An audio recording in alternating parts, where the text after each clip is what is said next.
இப்போதும் நினைத்தால் நெஞ்சம் நெகிழ்ந்திடுதே. கல்வாரி அன்பை எண்ணிடும் வேளை கண்கள் கலங்கிடுதே. கர்த்தாவும் பாடுகள் இப்போதும் நினைத்தால் நெஞ்சம் நெகிழ்ந்திடுதே. ஆண்டவராகிய இயேசு கிறிஸ்துவின் நாமத்தில் கல்வாரி நேசம் ஊழியர்கள் சார்பாக உங்கள் அனைவருக்கும் எங்கள் வாழ்த்துக்களை தெரிவித்துக் கொள்கிறேன். இன்றைக்கு நான் கொடுக்கும் செய்தியின் தலைப்பு அவிசுவாசியாராமல் விசுவாசியாயிரு. ஏனென்றால் ஆண்டவராகிய இயேசு கிறிஸ்து பரிசுத்த தோமாவுக்கு கொடுத்த கட்டளை இதுதான். நாம் கூட அநேக தரங்களில் ஆண்டவராகிய இயேசு கிறிஸ்துவை நம்ப முடியாமல் தவிர்க்கிறோம். எல்லா காரியத்திலும் அவரை நம்ப வேண்டுமா? இந்த காரியங்களெல்லாம் அற்புதம் செய்வாரா? இதற்கெல்லாம் கூட இது ஆண்டவருடைய சுத்தத்தை நம்பி நாம் ஜெபிக்க வேண்டுமா என்று நாம் கலங்கி தவிக்கிறோம். ஆனால் ஆண்டவராகிய இயேசு கிறிஸ்து நமக்கு கொடுத்த ஒரு கட்டளை அவிசுவாசியாயிராமல் விசுவாசியாக இருக்க வேண்டும். ஏனென்றால் ஆண்டவராகிய இயேசு கிறிஸ்துவை விசுவாசிக்காமல் நம்முடைய வாழ்க்கையில் எந்தவித காரியத்தையும் நாம் சாதிக்க முடியாது. கிறிஸ்தவர்களின் ஆணி அச்சாரமாக இருப்பதே ஆண்டவராகிய இயேசு கிறிஸ்துவின் மேல் உள்ள விசுவாசம் பற்றுதல் தான். ஆகையால் அதை குறித்து சற்று சாணிப்போம். யோவான் 20:19 முதல் 29. இங்கு முதலாவது ஆண்டவராகிய இயேசு கிறிஸ்து பயந்திருந்த சீஷர்களின் பயத்தை நீக்குகிறார். சீஷர்கள் ஆண்டவராகிய இயேசு கிறிஸ்து உயிர்த்திருந்த காலையில் மகதலேனா மரியாள் வந்து அவர்களோடு கூறியும் அதை அவர்கள் நம்ப மறுத்தார்கள். மறுபடியும் 2 சீஷர்களுக்கு அவர்கள் தரிசனமாகி அவர்களும் சொன்னபோதும் கூட அவர்களும் நம்ப மறுத்தார்கள். இப்பொழுது சாயங்கால வேளையில் அவர்கள் கூட்டிக் கொண்டு வீட்டுக்குள் அமர்ந்திருக்கிறார்கள். யோவான் 20:19. வாரத்தின் முதல் நாளாகிய அன்றைய தினம் சாயங்கால வேளையில் சீஷர்கள் கூடியிருந்த இடத்தில் யூதருக்கு பயந்ததினால் கதவுகள் பூட்டியிருக்கையில் இயேசு வந்து நடுவே நின்று உங்களுக்கு சமாதானம் என்றார். பிரியமானவர்களே, இங்கு ஆண்டவராகிய இயேசு கிறிஸ்து பயந்திருந்த யூதர்களுக்கு நடுவில் வந்து பூட்டியிருந்த கடவுள் நடுவில் வந்து அவங்களுக்கு சமாதானம் என்றார். ஏனென்றால் அவர் உயிர்த்தெழுந்த பின்பு அவர் சரீரத்தோடு தான் இருந்தபடினால் உயிர்த்தெழுந்தின் வல்லமை அவர் பூட்டிய கதவுகளுக்குள்ளதாக வந்து நிற்கச் செய்தது. பயந்திருந்தபடியினால் அவர்கள் 3 நாட்கள் என்ன சாப்பிட்டார்களோ என்று தெரியாது. ஆண்டவராக இயேசு கிறிஸ்து அவர்களோடு கூட இருந்த பொழுது ஊழியம் மிகவும் நன்றாக இருந்தது. எல்லா காரியத்தையும் சாதித்தார்கள். அவருக்கு பெரிதான அற்புதங்களை செய்தார். ஆனாலும் இவர் மரணத்தை வென்ற ஆண்டவராகிய இயேசு கிறிஸ்து, சாவின் கூரை ஒடித்த ஆண்டவராகிய இயேசு கிறிஸ்து மேல் அவர்களுக்கு நம்பிக்கை வரவில்லை. ஆகையால் பயந்து கொண்டு கூட்டியிருக்கிறார்கள். பிரியமானவர்கள், நாம் கூட நம்முடைய வாழ்க்கையில் அநேக தரங்களில் பயத்தோடு நடுக்கத்தோடு என்ன நடந்து விடுமோ, அடுத்த நிமிஷம் எங்களுக்கு விரோதமாக வந்து விடுவார்களோ என்று அதிகமாக இந்த சீஷர்களைப் போல நாம் கலங்கி தவிக்கும் பொழுது நம்மண்டே வந்து நம் வீட்டுக்குள் வந்து ஆண்டவராகிய இயேசு கிறிஸ்து பயப்படாதிருங்கள், சமாதானம் என்று சொல்லுகிற கர்த்தராக இருக்கிறார். ஆகையால் எக்காலத்திலும் எந்த தருணத்திலும் ஒரு கைவிடாத ஆண்டவர் என்றால் அது ஆண்டவராகிய இயேசு கிறிஸ்து தான். முதலாவது சீஷர்களிடம் இருந்த இந்த பயத்தை போக்க வேண்டும். அவர்கள் ஏன் இப்படி பயப்படுகிறார்கள்? நான் தான் உயிர்த்தெழுந்து விட்டேனே என்று அவர் பலவாறு நினைத்தபாடி அவர்களுக்கு வீட்டுக்குள் இருந்த பொழுது உள்ளே வந்து உங்களுக்கு சமாதானம் என்று கூறினார்கள். பிரியமானவர்களை, நாமும் கூட நம்முடைய வாழ்க்கையிலும் பயந்திருந்த காரியங்கள் ஏராளமாக இருக்கும். ஆனால் நம் ஆண்டவராக இயேசு கிறிஸ்து நம்முள் வந்து நம் வீட்டுக்குள் வந்து பயப்படாதே, சமாதானம் என்று கூறுகிறார். இதற்கு ஆதாரமாக ஆகாரின் பயத்தை நீக்கின கர்த்தர். இங்கு ஆகார் ஆபிரகாமுக்கு இஸ்மவேலை பெற்ற பின்பு கிட்டத்தட்ட 13 வருடங்களுக்கு பின்பு ஈசாக்கு பிறந்தார். அதுவரைக்கும் இஸ்மவேல் தான் செல்ல பிள்ளையாக இருந்தார். ஆனால் ஈசாக்கு பிறந்த பின்பு அவர் ஆபிரகாம் சாராளால் ஆகாரை வெட்ட வேண்டும் என்று சொன்னபடியினால் அவர் ஒரு துருத்தி தண்ணீரையும் பிள்ளையும் ஒப்பு கொடுத்து அப்பத்தையும் கொடுத்து வேசபவனத்தில் அலைந்து திரும்ப செய்தார். இங்கு இப்பொழுது ஆகாருக்கு என்ன செய்வதென்றே தெரியவில்லை. மிகவும் செல்வச்செழிப்பாக வளர்ந்துவிட்டு இப்பொழுது ஒரு வனாந்திரத்தில் அலைந்து திரிகிறார். அந்த தண்ணீர் துருத்தி தீர்ந்த பின்பு பிள்ளையை சாவதை நான் பார்க்க மாட்டேன் என்று பிள்ளையை ஒரு செடியின் கீழ் விட்டுவிட்டு சத்தமிட்டு அழுந்தார். அந்த சத்தமிடும் அழுகையின் சத்தத்தை கர்த்தர் கேட்டார். ஆதியாகமம் 21:17. தேவன் பிள்ளையின் சத்தத்தை கேட்டார். தேவதூதன் வானத்திலிருந்து ஆகாரை கூப்பிட்டு, ஆகாரே, உனக்கு என்ன சம்பவித்தது? பயப்படாதே, பிள்ளை இருக்கும் இடத்திலே தேவன் அவன் சத்தத்தை கேட்டார். பிரியமானவர்களே, இந்த காலத்தில் நாமும் கூட அநேகருடைய வாழ்க்கையில் இந்த ஆகாரை போல்தான் வனாந்திரத்தை அலைந்து திரியர்களாக இருக்கிறோம். அநேக வருடங்களாக ஒரு நம்பி ஒரு கம்பெனியில் வேலை செய்துவிட்டு திடீரென்று அந்த கம்பெனியை விட்டு மிரட்டப்படும் பொழுது, க்ளோஸ் பண்ணும் பொழுது என்ன செய்யலாம் என்று இந்த ஆகாரை போல சிறிது தண்ணீரும் சிறிது அப்பத்தையும் சிறிது பணத்தையும் வைத்து கொண்டு அடுத்த வேளை உணவுக்கு என்ன செய்வது என்று நாம் கலங்கி தவிர்த்து கொண்டே இருக்கிறோம். அந்த தருணத்தில் நம் ஆண்டவராக இயேசு கிறிஸ்து கூறுவது எல்லாம் பயப்படாதே, சமாதானம் வேண்டும் என்றால், இப்பொழுது இருக்கிற நாம் காலச்சூழலையெல்லாம் நாம் பார்க்கும் பொழுது ஒரு நிற்கதியற்ற நிலைமையை தான் காண்கிறோம். எப்பொழுது நாம் செல்வச் செழிப்பாக நன்றாக இருந்து விட்டோம் என்று நினைத்து கொண்டிருக்கிற இந்த கல்ஃப் கண்ட்ரியில் கூட இப்பொழுது பார்த்தீர்கள் என்றால் ஒரு யுத்தம் வார் வந்து விட்டது. அநேகர் பயந்து கொண்டு வீட்டுக்கு அனுப்பப்படுகிறார்கள். அங்கு இருக்கிறவர்களுக்கும் வேலை இருக்குமா என்பது தெரியவில்லை. அதே போல்தான் இப்பொழுது பெரிய பெரிய கம்பெனியெல்லாம் கூட நல்ல நிம்மதியாக இருக்கலாம், இந்த கம்பெனியில் வேலை கிடைத்து விட்டது என்று நினைத்து சேர்பவர்கள் கூட ஒரு சொற்ப காலத்தில் அந்த கம்பெனியை விட்டு விட்டுப்படுகிறார்கள். எதுவுமே ஒரு நிச்சயமற்ற நன்மை.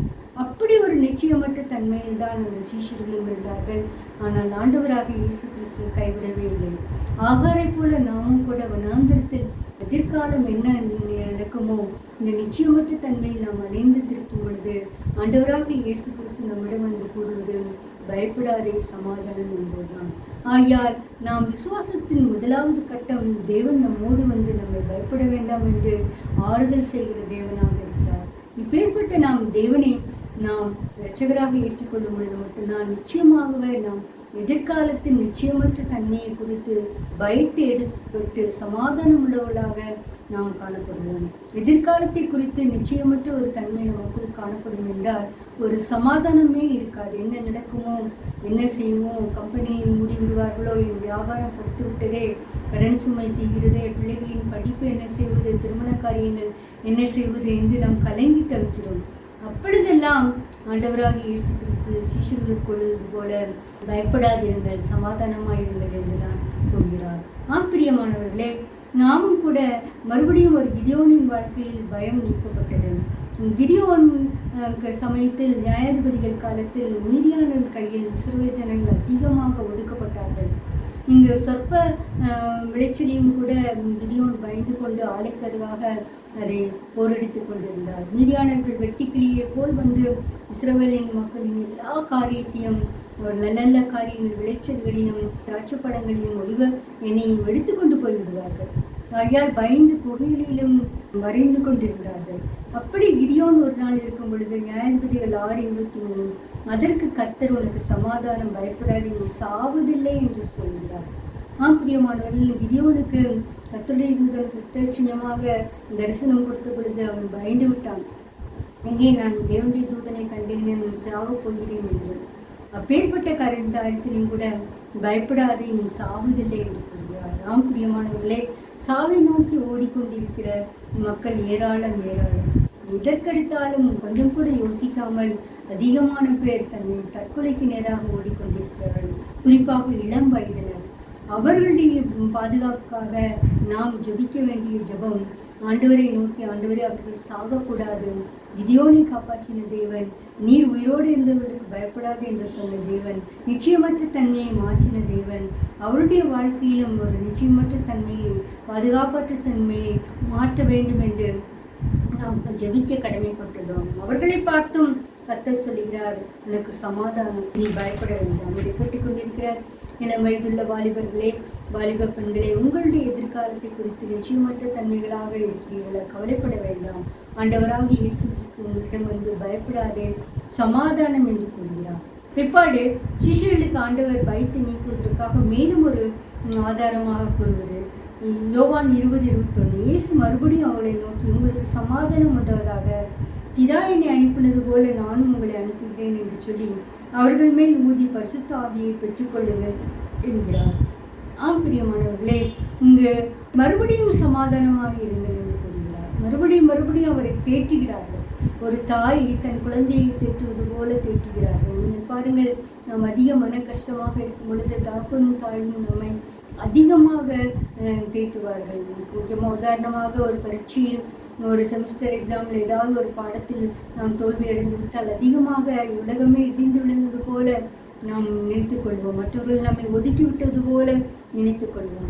அப்பொழுதெல்லாம் நம்முடைய தாயும் தாப்பனுமார் அதிகமாக தேற்றுவார்கள், பயப்படாதே, இன்னும் ஒரு சான்ஸ் இருக்கிறது என்று. அதே போல்தான் பிரியமானவர்களே, மறுபடியுமாக ஆண்டவர் தாய் தன் பிள்ளைகளை தேற்றுவது போல சமாதானம், பயப்படாதீர்கள் என்று அவர்களுக்கு பயத்தை போக்குவதற்காக பரிசுத்த ஆவியை பெற்றுக்கொள்ளுங்கள் என்று கூறுகிறாராம். நாம் பரிசுத்த ஆவியானவரின் பிரசன்னத்தை நாம் உணர்ந்து அறிவிக்கும் போது நிச்சயமாகவே நம்ம காலத்திலும் நமக்கு ஒரு சமாதானத்தை அருளுகிற தேற்றவாளராக பரிசுத்த ஆவியானவர் இருக்கிறார் நம்முடைய வாழ்க்கையில். ஆகையால் அந்த நிச்சயத்தை நாம் பெற்றுக்கொண்ட மக்களாக நாம் காணப்பட வேண்டும். இப்பொழுது அவர்கள் பரிசுத்த ஆவியை விட்டு இல்லாமல் அவர்களுக்கு மறுபடியும் ஒரு அதிகாரத்தை கொடுக்கிறார். ஏற்கனவே ஆண்டவராக இயேசு கிறிஸ்து சீஷர்களுக்கு பிசாசுகளை துரத்துவதற்கும் வியாதிகளை குணமாக்குவதற்கும் எல்லா அதிகாரமும் கொடுத்து விட்டார். ஆனாலும் இவர்கள் பயந்து இருந்து கொண்டு வந்தபடியினால் மறுபடியுமாக அந்த அதிகாரத்தை அவர் உறுதிப்படுத்துகிறார். பரிசுத்த ஆவியை அவர்கள் மேல் மூற்றி நீங்கள் இப்படி ஒரு அதிகாரத்தை கொடுக்கிறார்.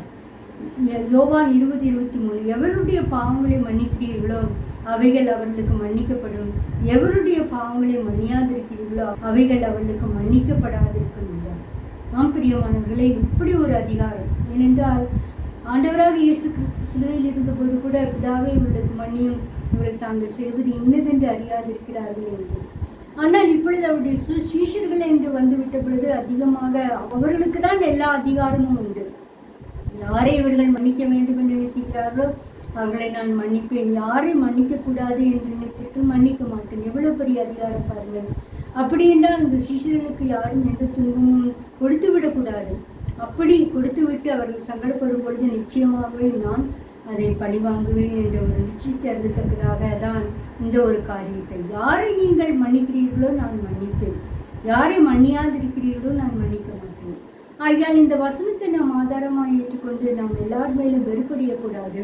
ஆனால் நிச்சயமாகவே நான் நன்மை செய்து பாடுபட்டு நாம் அதிகமாக மன சங்கடத்துக்குள்ளாக இருக்கும் பொழுது நாம் அவர்களை மன்னித்தாலும் தேவன் அவர்களுக்கு விரோதமாக பழிவாங்குகிற தேவனாக இருக்கிறார். ஆகையால் நாம் பயப்படக்கூடாது. கிறிஸ்தவர்களுக்கு விரோதமாக எத்தனை பெரிய எதிர்ப்புகள் வந்தாலும் தேவன் நமக்காக நின்று நீ பயப்படாதே, உனக்கு சமாதானம், நீ சாவதில்லை என்று கூறுகிற தேவனாக இருக்கிறார். மேலும் யாரை நீங்கள் மன்னிக்கிறீர்களோ அவர்கள் மன்னிக்கப்படுவார்கள் என்று கூறுகிறார். ஒரு அதிகாரத்தை நம்மளுக்கு கொடுக்கிறார். அந்த அதிகாரத்தை நாம் பெற்றுக்கொள்ள மக்களாக, நாம் தாழ்மையுள்ள மக்களாக, மன்னிக்கிற சிந்தை உள்ள மக்களாக நாம் மற்றவர்களோடு நாம் பழகி ஆண்டவராக இயேசு கிறிஸ்துவை வெளிப்படுத்த சித்தமுள்ளவராக இருக்கிறார். அடுத்ததாக இங்கு தோமாவின் அவிசுவாசம் இந்த வசனத்தில் தான் ஆரம்பிக்கிறது. யோவான் 20:24, இயேசு வந்திருந்த போது 12 ஒருவனாகிய திதுமு எண்ணப்பட்ட தோமா என்பவன் அவர்களுடைய கூட இருக்கவில்லை. மேலும் நீங்கள் பார்த்தீர்கள் என்றால் ஏனோ என்றோ தெரியவில்லை, தோமா அந்த கூட்டத்தோடு சேர பிடிக்கவில்லை. இயேசு கிறிஸ்து உயிர்த்தெழுந்தார் என்று சொல்கிறார்கள், என்னால் நம்பவே முடியவில்லை. நீ இந்த கூட்டத்தோடு இருந்தால் எனக்கு என்ன பிரச்சனை வருமோ, நான் தனியாக போய் என்ன காரியமோ நான் பார்த்து கொள்ளலாம் என்றெல்லாம் அவன் கலங்கி தவிர்த்து முதலாவது வந்திருந்த பொழுது ஆண்டவராகிய இயேசு கிறிஸ்து பிள்ளைகளோடு இருக்கவில்லை. நாமும் கூட அநேக தரங்களில் விசுவாசத்தை விட்டு பின்வாங்க செய்கிறோடு முதலாவது காரியம் சபை கூட்டத்தினரோடு சபையினரோடு இருக்க மாட்டோம், கிறிஸ்துவ சமுதாயத்தினரோடு பழக மாட்டோம். எங்கே பழகிவிட்டால் நம்முடைய பிரச்சனை அவர்கள் தெரிந்து விடுமோ என்றெல்லாம் நினைத்து பின்வாங்குவோம். ஆகையால் முதலாவது பின்வாங்குதல் நம்முடைய வாழ்க்கையில் எப்பொழுது நடக்கிறது என்றால் நாம் சபைக்கு செல்லாமல் இருப்பதுதான். முதலாவது அவிசுவாசம் நம் வாழ்க்கையில் எப்படி நடக்கிறது என்றால் நாம் சபையினரோடு கலந்திருக்க முடியாமல் தான். ஆகையால் எல்லா காலத்திலும் எவ்வளவு பிரச்சனையாக இருந்தாலும் அழைத்து செல்வது மட்டும் நாம் விட்டுவிடவே கூடாது. நம்முடைய அந்த போதகம் நம்மை தேற்றும் பாட்டுகள் ஆராதனைகள் நம்மை தேற்றுகிறதுக்கு உதவுவதாக இருக்கும். இங்கு தேர்ச்சினார் ஆண்டவராக இயேசு கிறிஸ்து. திதிமு இல்லாத பொழுது சீஷர்களுக்கு வந்து பயப்படாதீர்கள், சமாதானம் என்று தேர்ச்சினார். அந்த தேறுதல் திதிமுக்கு கிடைக்கவில்லை. இந்த பரிசுத்த ஆவியின் அபிஷேகம் திதிமுக்கு கிடைக்கவில்லை. ஏனென்றால் அங்கு சபையினரோடு அவன் கூட இருக்கவில்லை. ஆகையால் நம்முடைய வாழ்க்கையிலும் நாம் சபையை விட்டு அதிக தூரமாக போகும்பொழுது ஆண்டவராகிய இயேசு கிறிஸ்துவின் வசனம் தரும் ஆறுதலும் தேறுதலும் சமாதானமும் நம் வாழ்க்கையில் கிடைக்காமல் போய்விடும். அதுதான் அவிசுவாசத்தின் முதலாவது படி. அடுத்ததாக நாம் மற்றவர்கள் என்ன சொன்னாலும் அதை நம்ப மாட்டோம். யோவான் 20:25 மற்ற சீஷர்களை கர்த்தரை கண்டோம் என்று அவனுடைய சொன்னார்கள். அதற்கு அவன், அவருடைய கைகளில் ஆணிகள் உண்டான காயத்தை நான் கண்டு அந்த காயத்திலே என் விரலை விட்டு என் கையை அவருடைய விழாவில் போட்டால் ஒழிய விசுவாசிக்க மாட்டேன் என்று சொன்னார். பிரியமானவர்களே, இங்கு பாருங்கள், இங்கு தோமா ஆண்டவராக இயேசு கிறிஸ்து சிலுவையில் அறைந்த பாடுகளை அவர் கண்ணார கண்டிருந்தார். ஒருவேளை சிலுவை கரையில் இல்லாமல் இருந்தாலும் அவர் எப்பேற்பட்ட ஒரு காயம் அவருக்கு கொடிதான காரியம் ஏற்படுத்தியிருக்கிறது என்று சிலுவையின் தூரத்திலிருந்து கூட அதை கண்டு தரிசித்திருக்கலாம். முதலாவது தோமாதான் காயத்தின் ஆழத்தை சொல்கிறார். நான் அவருடைய கையில் உண்டான ஆணிகளில் உண்டான காயத்தில் என் விரலை போட வேண்டும். அப்படி என்றால் ஒரு ஆண்மகனின் விரல் ஒரு ஆணியில் காயத்தில் செல்வது என்றால் எவ்வளோ பெரிய காரியம், எவ்வளோ பெரிய காயம், பெரிய காரியமாக இருக்கிறது, பெரிய பொத்தல் தொலையாக இருக்கிறது. மேலும் இரண்டாவது, அவருடைய விழாவில் என் கையை போட வேண்டும். ஒரு பெரிய கை விழாவுக்குள் செல்ல வேண்டால் எவ்வளவு பெரிய ஈட்டியால் குத்தப்பட்டு இழுக்கப்பட்ட ஒரு ரணக்கலமாக்கிய உடம்பு நம் ஆண்டவராக இயேசு கிறிஸ்து. நாம் பிரியமானவர்களை, நாமும் கூட நிரந்தரம் ஆண்டவராக இயேசு கிறிஸ்துவை கண்ணாறு முகமுகமாக தரிசிக்க வேண்டும் என்று நினைக்கிறோம். நாம் தரிசிக்கும் போதெல்லாம் அவரிடம் நினைவு கூறுவது அவர் கைகளில் உண்டான காயங்களும் அவர்கள் விழாவில் உண்ட காயம்தான். இப்படி காயத்தின் ஆழத்தை அவன் பார்க்க விரும்பினபடியினால் தான் தோமா சொன்னது, நான் மறுபடியும் அவரை சந்திக்க வேண்டும், நான் அவரை கண்ணார பார்க்க வேண்டும் என்று ஒரு விருப்பம் கொண்டான். நம்முடைய வாழ்க்கையிலும் கூட நாம் சொந்த போக்கும் இருக்கும் பொழுது மறைந்த ஆண்டவராக இயேசு கிறிஸ்துவின் தரிசனத்தை விரும்புகிற மக்களாக இருப்போம். அப்பொழுது ஆண்டவராக இயேசு கிறிஸ்து மறுபடியும் கூட நமக்கு சமாதானம் அறிகிற தேவனாக இருக்கிறார். தோமாவின் விருப்பத்தை நிறைவேற்றின கர்த்தர். யோவான் 20:26 மறுபடியும் 8 நாளைக்கு பின்பு அவருடைய சீஷர்கள் வீட்டுக்குள்ளே இருந்தார்கள். தோமாவும் அவர்களுடைய கூட இருந்தான். கதவுகள் பூட்டப்பட்டிருந்தது. அப்பொழுது இயேசு வந்து நடுவே நின்று உங்களுக்கு சமாதானம் என்றார். பிரியமானவர்களே, மறுபடியும் 8 நாளைக்கு பின்பு இப்போ தோமா அந்த கூட்டத்தை விட்டு எங்குமே செல்லவில்லை. எங்கே சென்று விட்டால் மறுபடியும் தேவனுடைய தரிசனம் தனக்கு கிடைக்கக்கூடாமல் போய்விடுமோ என்று என்ன நேர்ந்தாலும் பரவாயில்லை, நான் இந்த திருச்சபையினுடைய கூடவே இருந்து கொள்கிறேன் என்று இருக்கும் பொழுது 3வது முறையாக ஆண்டவராக இயேசு கிறிஸ்து சமாதானம் என்று கூறுகிறார். எத்தனை முறை சமாதானம் என்று கூறுகிறார் பாருங்கள். அப்பொழுது சீஷர்கள் எவ்வளவு கலங்கி தவித்திருப்பார்கள் என்று பாருங்கள். பிரியமானவர்கள், நாம் கலக்கத்தை நீக்கிற ஆண்டவராக இயேசு கிறிஸ்து சமாதானம் சமாதானம் என்று கூறி நம்மை தேற்றுகிற தேவனாக இருக்கிறார். இப்பொழுது தோமாவின் விருப்பத்தை நிறைவேற்றுவதற்காக 8 நாளைக்கு பின்பு மறுபடியும் சீஷர்கள் கூடியிருக்கும் பொழுது, முக்கியமாக தோமா அந்த கூட்டத்தில் இருக்கும் பொழுது ஆண்டவராக இயேசு கிறிஸ்து தரிசனத்தை அருளுகிறார்.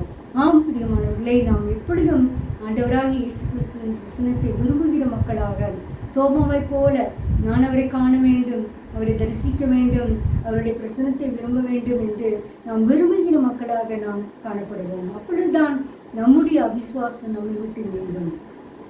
பின்பு தோமாவை நோக்கி கர்த்தர் கூறியது யோவான் 20:27 பின்பு அவர் தோமாவை நோக்கி, நீ உன் விரலை நீட்டி என் கைகளை பார், உன் கையை நீட்டி என் விழாவிலே போடு, அவிசுவாசியாயிராமல் விசுவாசியாயிரு என்றார்.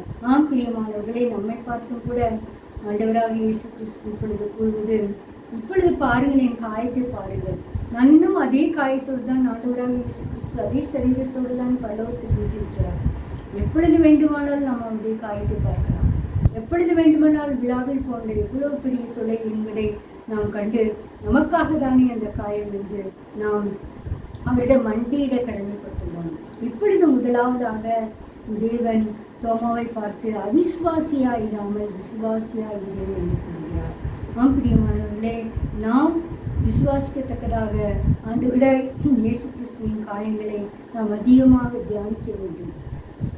ஏதோ புனித வெள்ளி இந்த 40 நாள் இந்து காலம் அப்பொழுது மட்டும் ஆண்டவராக இயேசு கிறிஸ்துவின் பாடுகளை தியானிக்கிற மக்களாக இல்லை. எப்பொழுது தருணம் கிடைக்கும் போதெல்லாம் இயேசு கிறிஸ்துவின் பாடு மரணங்களை நாம் தியானித்து எனக்காக தானே இவ்வளவு பெரிய கரங்களின் ஆணியில் இவ்வளோ பெரிய காயம், எனக்காக தானே விழாவில் இவ்வளோ பெரிய பொத்தலான காயம் என்று நினைத்து நினைத்து நாம் பாவங்களை அறிக்கையிட்டு ஆண்டவராக இயேசு கிறிஸ்துவண்டை கிட்டிச் செல்கிற மக்களாக இருக்க வேண்டும். தோமா அவளுக்கு அதற்கு அப்படிதான் சொன்னார்.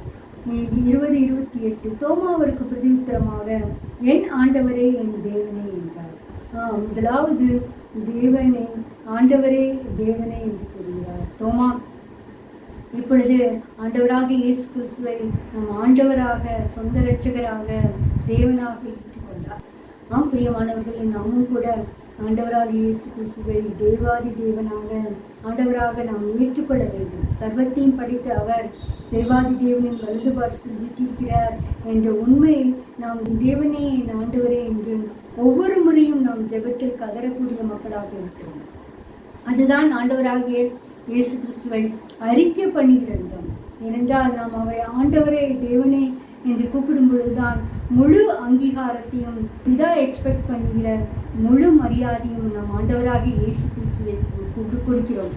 எப்பொழுதும் அதிகமாக ஏசப்பா ஏசப்பா, அது அப்படி அல்ல. நீங்கள் தோமா கூப்பிட்டது என் ஆண்டவரே என் தேவனே. நாம் ஆண்டவராக இயேசு கிறிஸ்துவை ஆண்டவரே என் தேவனே என்று சொல்லும் பொழுது மட்டும்தான் அவருக்கு நாம் முழு மகிமையும் கனத்தையும் செலுத்துகிறோம். அப்பொழுதுதான் நம்ம வேண்டுதல்கள் ஏறெடுக்கப்படும். ஆகையால் இந்த காரியத்தை நாம் மனதில் நிறுத்துவதாக நாம் ஜெபம் கொள்ளும் பொழுது, நாம் மற்றவர்களுக்கு சொல்லும் பொழுது ஆண்டவராக இயேசு கிறிஸ்துவை எப்படி அறிக்கையிடுகிறோம் என்பது அதிக முக்கியம்.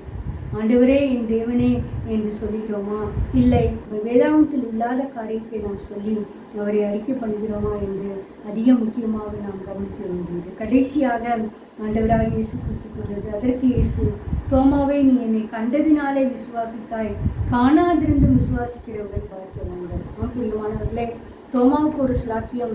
அவர் சீஷராக இருந்தபடியினால், ஆண்டவராக இயேசு கிறிஸ்துவோடு 3 வருடம் இருந்தபடியினால் அவர் விரும்பினபடி மறுபடியும் கூட அவருக்கு காட்சியளித்தார். அதே காட்சியளித்த தேவன் இப்பொழுது ஒரு முக்கியமான சத்தியத்தை சொல்கிறார், கண்டதினால் நீ விசுவாசித்தாய், காணாதிருந்தும் விசுவாசிக்கிறவர்கள் பாக்கியவான்கள். ஆகையால் தோமாவை காட்டிலும் நாம் தான் அதிகமான பாக்கியசாலியான மக்கள். அந்த 11 சிஷ்யர்களை காட்டிலும் நாம் தான் அதிக பாக்கியசாலியான மக்கள். எவ்வளவு தூரம் நாம் ஆண்டவராக இயேசு கிறிஸ்துவின் மேல் நாம் விசுவாசிக்கிறோமோ அந்த அளவுக்கு நாம் பாக்கியவான்களாக இருப்போம். பாக்கியவான்கள் என்ற ஒரு வசனத்தை நாம் தியானிக்கும் பொழுது, இந்த உலக பிரகாரமான எல்லா செல்வ செழிப்புகளும் அதிகாரமும் மேன்மை இருந்தால் நம்மை நாமே பாக்கியவான்கள் என்று நாம் நினைத்துக் கொள்கிறோம். இல்லை பிரியமானவர்களே, நாம் காணாதிருந்தும் ஆண்டவராக இயேசு கிறிஸ்துவை நாம் விசுவாசிக்கும் பொழுது அவரின் மேல் உள்ள விசுவாசத்தை நாம் அதிகமாக என் ஆண்டவரே என் தேவனே என்று சொல்லி அறிக்கையிடும் பொழுது நிச்சயமாகவே நாம் மிகவும் பாக்கியசாலியான மக்களாக மாறுகிறோம். தேவன் அதற்கு கிருபை செய்வாராக. ஜெபம். எங்களை நேசிக்கிற அன்பான பிதாவே, ஆண்டவரே, தோமாவை குறித்து அவிசுவாசியாராமல் விசுவாசியாயிரு என்று நீ கூறினீர் உலக கர்த்தாவே. எங்களுடைய அவிசுவாசத்தை நீக்கின்ற தேவனாக இருக்கிறபடியா ஸ்தோத்திரம். கூட்டிய வீட்டுக்குள் பயந்திருந்த சிறுகள் மத்தியில் வேண்டும் அவருடைய பயத்தை நீக்கி சமாதானம் பயப்படாதீர்கள் என்று 3 முறை நீர் கூறின கர்த்தராக இருக்கிறபடியா ஸ்தோத்திரம். நாங்களும் கூட எல்லாவற்றையும் இழந்து பயந்து ஆகாரை போல, சிசுகளைப் போல, கிதியோனை போல நாங்கள் இருந்தாலும் கூட நீர் எங்களுக்கு கூறுவது பயப்படாதே, சமாதானமும் சாவதில்லை என்று. ஆண்டவரே, அந்த வாக்குத்தத்தத்தை நாங்கள் பெற்றுக்கொள்ளும் பொழுது நிச்சயமாக என்னுடைய வாழ்க்கையில் எல்லா பயப்படுகிற காரியத்தையும் இருந்து எங்களை நீக்கி போடுகிற தேவனாக இருக்கிறது ஆசோத்திரம். எங்களுக்கு சமாதானம் அறிவுள்ள தேவனாக இருக்கிறது ஆசோத்திரம். மறுபடியும் கூட நீர் தோமாவின் அவிசுவாசத்தை நீக்குகிற தேவனாக இருக்கிறபடி ஆசோத்திரம். எந்த காரியத்தை எங்களுக்கு நாங்கள் விசுவாச குறைவில் இருக்கிறோமோ அதையெல்லாம் நீக்குகிற தேவனாக இருக்கிறபடி ஆசோத்திரம். உம்முடைய காயங்களின் ஆழத்தை தோமா எங்களுக்கு சொன்ன தயவுக்கு ஆசோத்திரம். எத்தனை பெரிய காயம் கர்த்தாவே. ஆண்டவரே, ஒரு மனிதர் ஒரு ஆண் மகனின் விரல் போகத்தக்கதாக உங்களுடைய கரங்களில் காயம் கர்த்தாவே.